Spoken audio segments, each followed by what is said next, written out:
وكل محدثة بدعة وكل بدعة ضلالة وكل ضلالة في النار. أعوذ بالله السميع العليم من الشيطان الرجيم من همزه ونفخه ونفسه. يا أيها الناس اتقوا ربكم الذي خلقكم من نفس واحدة وخلق منها زوجها وبث منهما رجالا كثيرا ونساء واتقوا الله الذي تساءلون به والأرحام إن الله كان عليكم رقيبا. يا أيها الذين آمنوا اتقوا الله وقولوا قولا سديدا يصلح لكم أعمالكم ويغفر لكم ذنوبكم ومن يطع الله ورسوله فقد فاز فوزا عظيما. قال رب اشرح لي صدري ويسر لي أمري واحلل عقدة من لساني يفقهوا قولي. ربي زدني علما وزدني فهما. সমস্ত প্রশংসা সেই মহান সত্তা আল্লাহ সুবহানাহু ওয়া তাআলার জন্য, যিনি আমাদের সৃষ্টি করেছেন। শুধু সৃষ্টি করেননি, এই পৃথিবীতে সহস্র কোটি মাখলুকাত সৃষ্টি করার পরেও যিনি আমাদের এই মানব জাতিকে সর্বশ্রেষ্ঠ জাতি, সর্বশ্রেষ্ঠ মাখলুকাত এবং সর্বশ্রেষ্ঠ নবী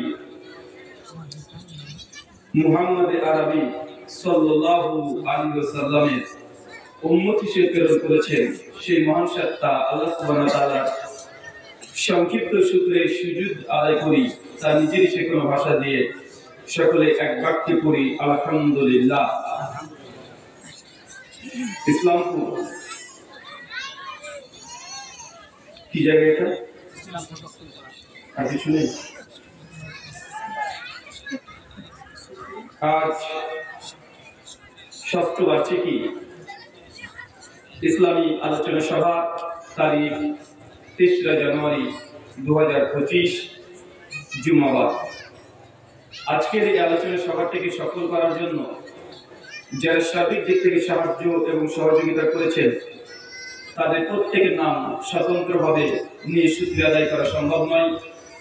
তারপরেও আজকের এই আলোচনা সভাটিকে সফল করার জন্য যারা অর্থ, শ্রম, মেধা, দোয়া এবং পরামর্শ দিয়ে সহযোগিতা করেছেন, আল্লাহ সুবহানাহু ওয়া তাআলা তুমি তাদের প্রত্যেকের নেক নিয়াত এবং নেক আমলগুলোকে কবুল করে নাও, সকলে করি আমিন। মহান সত্তা আল্লাহ সুবহানাহু ওয়া তাআলার কাছে দোয়া, এই প্রার্থনা, আল্লাহ সুবহানাহু ওয়া তাআলা আমরা মানুষ, আমরা কম বেশি ছোট বড় ভুল ত্রুটি বিচ্যুতি গুনাহ পাপ অন্যায় করে থাকি। আজকের এই আলোচনা সভার উসিলায় আমাদের পেছনের ছোট ছোট গুনাহগুলোকে তুমি ক্ষমা করে দাও, সকলে করি আমিন। সম্মানিত সুধী, বাদ মাগরিব থেকে বিভিন্ন আলোচক তারা পবিত্র কোরআনুল কারীম এবং হাদিসের মুবারাকা থেকে অনেক গুরুত্বপূর্ণ আলোচনা আপনাদের সামনে পেশ করেছেন। আজকের এই আলোচনা সভার অন্তিম লগ্নে আপনাদের সামনে উপস্থিত হয়েছি নির্দিষ্ট একটি বিষয়ের উপরে সংক্ষিপ্ত পরিসরে আলোচনা করার জন্য। আজকে যে বিষয়ে গুরুত্বপূর্ণ আলোচনা হবে, আলোচ্য বিষয় যে আমলে জান্নাতে ঘর পাওয়া যায়। কি বলেন তো ভাইয়া? যে আমলে জান্নাতে ঘর পাওয়া যায়। আরো জোরে বলেন। যে আমলে জান্নাতে ঘর পাওয়া যায়। এই তিনজন কেন? আর কেউ না এখানে? আলোচ্য বিষয় বলেন তো সবাই মিলে একসঙ্গে। যে আমলে জান্নাতে ঘর পাওয়া যায়। যে আমল সমূহগুলো করলে জান্নাতে ঘর পাওয়া যায়। তার মানে আজকের আলোচনা থেকে বুঝতে পারছেন এমন কিছু ইবাদত আমলের কথা আপনাদের কাছে বলবো, যে আমলগুলো করবেন দুনিয়াতে, কিন্তু দুনিয়াতে চলন্ত অবস্থাতেই আল্লাহ সুবহানাহু ওয়া তাআলা আপনার জন্য জান্নাতে ঘর প্রস্তুত করবেন। আমাদের নবী আলাইহিস সালাম তিনি বলছেন যে আমি তিরমিজি হাদিস না 3550 যে আমার এই উম্মতের গড় বয়স 60 থেকে 70 বছর। কত বছর? 60 থেকে 70 বছর। আরো জোরে কত বছর? 60 থেকে 70 বছর। 60 থেকে 70 বছর উম্মতের গড় বয়স। কেউ এর চেয়ে বেশি বাঁচতে পারে, কেউ কম বাঁচতে পারে, কিন্তু গড় বলেন যে একটা হিসাব 60 থেকে 70 বছর উম্মতের বড় বয়স। জামে তিরমিজি হাদিস না 2417 সনদ হাসান। আল্লাহ নবী বলছেন যে মানুষকে কিয়ামতের মাঠে 5টা প্রশ্ন যতক্ষণ না করা হবে ততক্ষণ পর্যন্ত কোনো মানুষ, কোনো আদমের সন্তান এক ধাপ সামনে যেতে পারবে না। প্রথম যে প্রশ্ন হবে আন উমুরিহিম, তোমাকে যে হায়াত লাইফ দিয়েছিলাম, জীবন দিয়েছিলাম, সময় দিয়েছিলাম, এই সময়টা তুমি কোন খাতে ব্যবহার করেছো? কিয়ামতের মাঠে পড়াই গণনায় প্রত্যেকটা মানুষ, আমি থেকে আপনি পর্যন্ত সকলকে আল্লাহ সুবহানাহু ওয়া তাআলা এই জীবন আপনাকে যত সেকেন্ড সময় দেওয়া হয়েছে প্রত্যেক সেকেন্ডের পড়াই গণনায় আল্লাহ সুবহানাহু ওয়া তাআলা হিসাব দিবেন। জি হ্যাঁ, আজকে যে রাতের আলোচনা আমরা করছি এবং যারা শ্রবণ করছেন এবং যারা ওখানে মেলা খেলার দিকে আড্ডা পিটছে, প্রত্যেককে কিয়ামতের মাঠে পড়াই গণনায় আল্লাহ সুবহানাহু ওয়া তাআলা যে জীবন আপনাকে দিয়েছে এর হিসাব প্রত্যেকটা সেকেন্ডে দেওয়াই লাগবে। দুনিয়াতে দাম্ভিকতা করতে পারেন, আমাদের কথাগুলোকে উপেক্ষা করতে পারেন, ভাবতে পারেন হুজুরদের কাজ শুধু জান্নাত জাহান্নাম কবরে আযাব এগুলো নিয়ে কথা বলা, তবে মনে রাখবেন এটাই চূড়ান্ত বাস্তবতা। প্রত্যেক মানুষকে একদিন দুনিয়া থেকে চলে যেতে হবে। হবে কি হবে না কথা বলেন? আমি আসার সময় শুনছিলাম যে আপনাদের এলাকাতে কি একজন মারা গেছে, কলকাতা থেকে গাড়ি নিয়ে আসছে, 30-35 মিনিটের মধ্যেই সে প্রেজেন্ট হবে। দেখেন কালকে দিন পর্যন্ত সে জীবিত ছিল, আপনাদের প্রতিবেশী ছিল। মৃত্যু যে কত ভয়ঙ্কর, মৃত্যু যে কত ভয়ঙ্কর।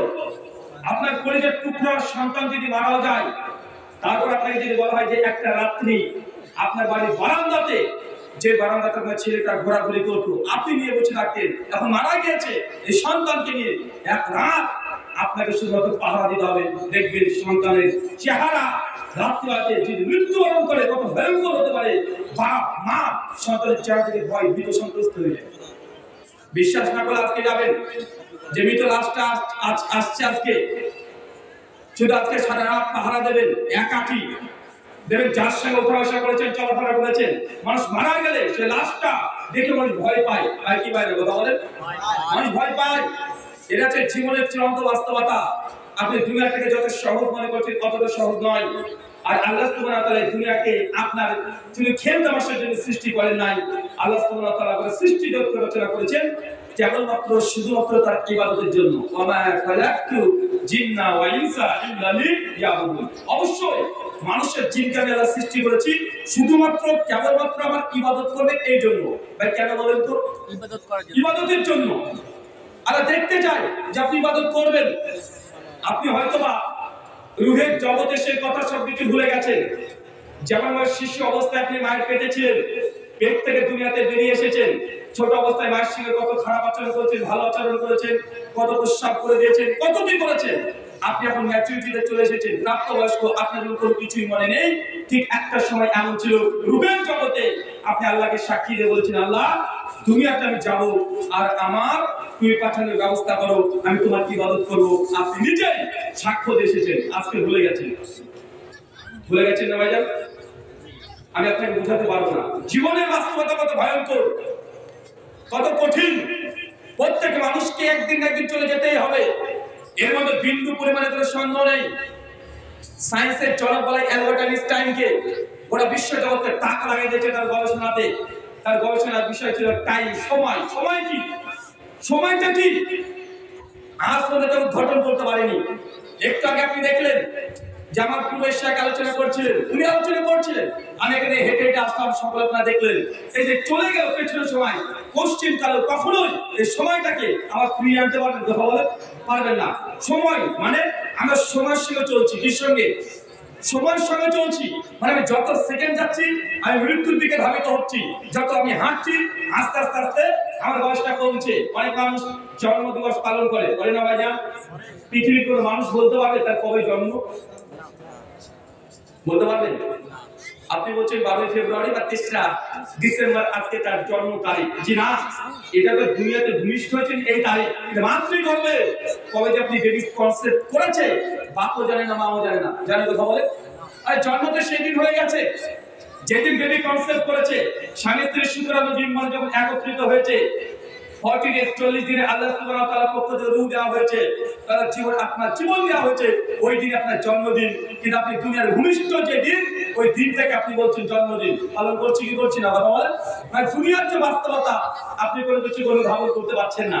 আল্লাহ বলছেন কিয়ামতের মাঠে প্রত্যেক মানুষকে তার 5টা প্রশ্ন করা হবে। প্রথম প্রশ্ন, আন উমুরিহি, তোমার যে বয়স হায়াত দিয়েছি, আপনি 40 বছর পেয়েছেন, 40 বছরের প্রশ্নের উত্তর আপনাকে দিতে হবে।